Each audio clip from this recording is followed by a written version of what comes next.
বইমেলা থেকে বেরোলাম আর রাস্তায় 20 টাকা পেলাম। 3:30 বেজে গেল, এখনো পর্যন্ত ঠাকুর আসেনি। এটা ছিল আমার ডে 2 মিনি ব্লগ। তো সকাল সকাল ঘুম থেকে উঠে আমি মাথায় হেনা লাগিয়ে নিলাম, কারণ আজকে ছিল সরস্বতী পুজো। এই বছর 2 দিন সরস্বতী পুজো পড়েছে, তাই প্রথম দিনে আমরা অঞ্জলি দিতে চলে গেলাম আমার এক ভাইয়ের বাড়িতে। আর টানা 3 ঘন্টা ওয়েট করার পর অঞ্জলি দিয়েছি। এখন বাজে 2:30 আর এখনো পর্যন্ত অঞ্জলি হয়নি। আমার ভাই বলছে আমি অঞ্জলি দিলে নাকি ব্রেকফাস্ট কুল খাবো। বললাম ব্রেকফাস্ট খেতে হবে, তবে একবারে রাতে ডিনার কুল খাস। 3:30 বেজে গেল, এখনো পর্যন্ত ঠাকুর আসেনি।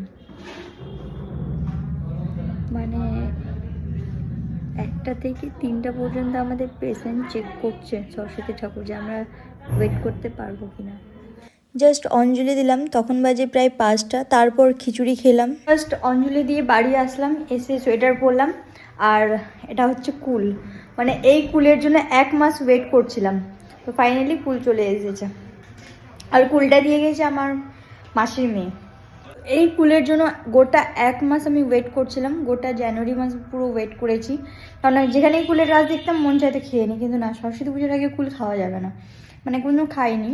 তাই চলো ফাইনালি কুল পেয়ে গেছি।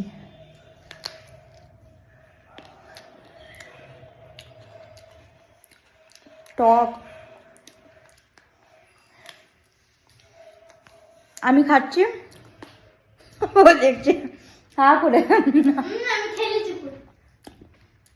তারপর মায়ের সাথে গেছিলাম বইমেলার অনুষ্ঠানে, সেখানে কিছু কিছু প্রোগ্রাম দেখলাম। তারপর বাড়ি ফেরার পথে আমরা পেলাম টাকা। জাস্ট বইমেলা থেকে বেরোলাম আর রাস্তায় 20 টাকা পেলাম।